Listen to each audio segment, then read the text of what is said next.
9 March Bakerganj উপজেলার যে নিয়ামতি ইউনিয়নের ইউপি চেয়ারম্যান যে হুমায়ুন কবিরের উপর স্থানীয় বিএনপি নেতাকর্মীরা যে অতর্কিত হামলা চালায় এবং তখন কিন্তু তারা একটি অভিযোগ তুলেছিলেন যে ইউনিয়ন পরিষদের চেয়ারম্যান পরিষদের যে বিডব্লিউবির যে বরাদ্দের চাল মূলত 3 মাসের যে চাল সেখানে 24 টনের কাছাকাছি চাল বরাদ্দ ছিল সরকারের। সেখান থেকে কিন্তু হুমায়ুন কবির গত 3 মার্চ কিন্তু এখানে গোডাউনে আসেন এবং সেখান থেকে কিন্তু তিনি 1 টন চাল তার যে ট্রলারটি নিয়ে এখানে আসছিলেন চাল নেওয়ার জন্য, সেখানে ধারণ ক্ষমতা কম থাকার কারণে তিনি গোডাউনে 1 টন চাল কিন্তু রেখে বাকি চালগুলো কিন্তু তিনি তার পরিষদের যে গোডাউন সেখানে কিন্তু তিনি রেখে দেন। এরপর কিন্তু স্থানীয় বিএনপির যে কয়েকজন নেতাকর্মী তারা কিন্তু সেই বিষয়টিকে তাকে চোর সাব্যস্ত করার জন্যই কিন্তু তারা একটি অভিযোগ তুলে যে ইউনিয়ন পরিষদের চেয়ারম্যান হুমায়ুন কবির 1 টন চাল আত্মসাৎ করেছে। সেই সময় কিন্তু গত 9 মার্চ কিন্তু আমরা ঘটনাস্থলে ছিলাম সেখানে তখন কিন্তু হুমায়ুন কবির চেয়ারম্যান তিনি কিন্তু বারবার তাদেরকে বোঝানোর চেষ্টা করেছিলেন যে আসলে আমি চাল আত্মসাৎ করিনি, আমার যে ট্রলার যেটা আমরা চাল পরিবহন করে আমাদের পরিষদে এনেছি আবহাওয়া দিন খারাপ থাকার কারণে এবং চাল ধারণ ক্ষমতা না থাকার কারণে আমরা 1 টন চাল আমাদের সরকারি যে গোডাউন কলস কাটেন সেখানে কিন্তু আমরা ডিউ রেখে এসেছি এবং তিনি কিন্তু একটি ডিউর যে কাগজ স্বাক্ষরিত এখানে যে গুদামের যে খাদ্য কর্মকর্তা স্বাক্ষরিত একটি কাগজ সেটি কিন্তু বারবার আমাদের সামনেই কিন্তু তারা দেখানোর চেষ্টা করেছে। তারপরেও কিন্তু আমরা দেখেছি যে বিক্ষুব্ধ যে নেতাকর্মীরা বিশেষ করে ইউনিয়ন বিএনপি যে সাধারণ সম্পাদক সোহেল শিকদার তার নেতৃত্বে কিন্তু ইউপি চেয়ারম্যানের উপর অতর্কিত হামলা চালায় এবং হামলা চলাকালীন সময় কিন্তু সেখানে বাকেরগঞ্জ উপজেলা প্রশাসনের যে ইউনোর প্রতিনিধি ছিল এবং আমরা গণমাধ্যম কর্মীরাও কিন্তু সেখানে উপস্থিত ছিলাম। তারা কিন্তু সেই প্রশাসনকে বিদ্যুৎ আঙ্গুল দেখিয়েই কিন্তু তাদের যে সন্ত্রাসী কার্যক্রম সেটি কিন্তু তারা চালায় এবং চালের ডিউয়ের যে কাগজপত্র ছিল সেগুলো কিন্তু তারা ছিনিয়ে নিয়ে যায়।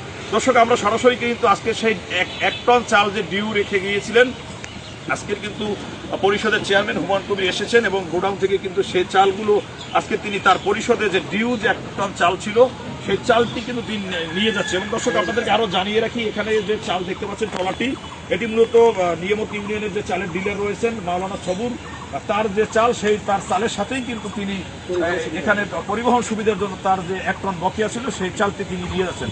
দর্শক আমরা এই মুহূর্তে সরাসরি কথা বলবো ইউপি চেয়ারম্যান হুমায়ুন কবির সাথে এবং খাদ্য গুদামের এখানে যে ভারপ্রাপ্ত কর্মকর্তা ওসিএলজি রয়েছেন।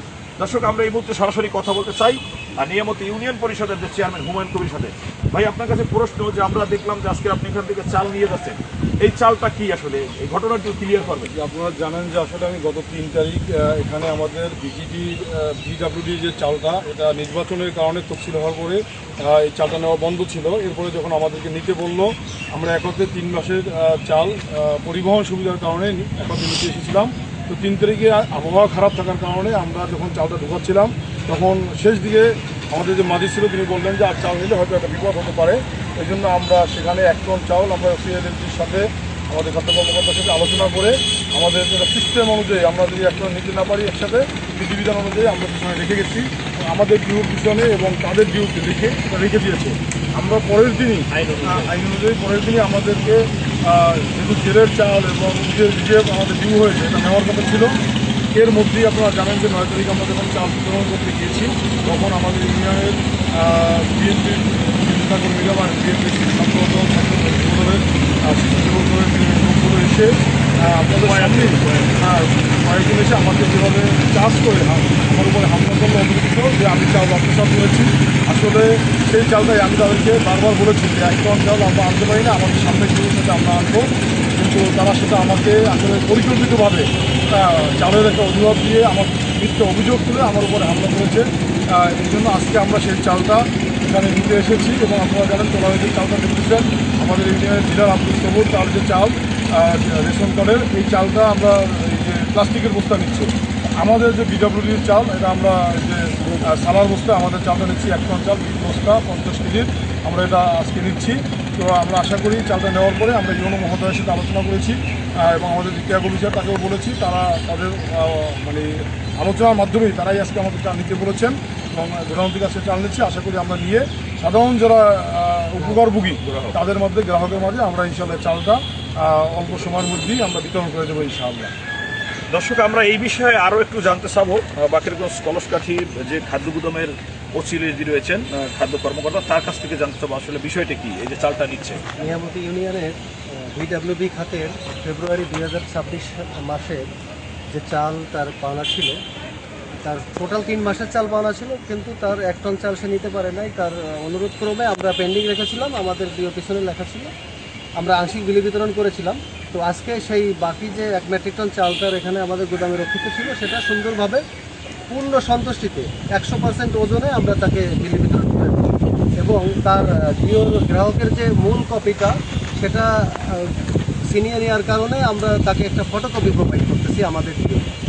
দর্শক আপনারা দেখেন, এখানে আমরা সুন্দরভাবে লিখে দিয়েছি, তার আর কোনো পেন্ডিং নাই। ধন্যবাদ সবাইকে।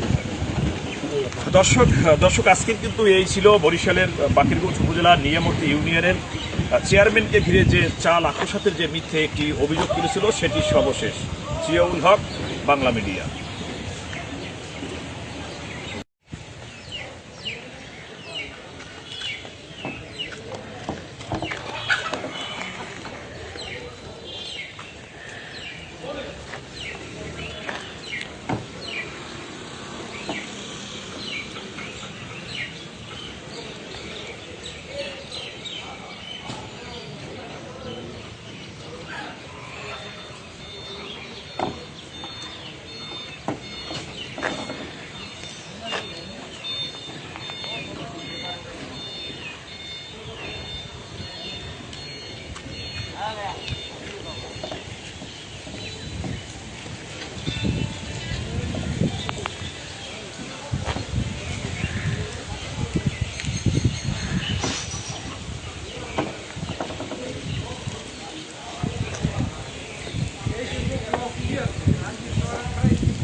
তলার নিচে সাদাই উঠবে না।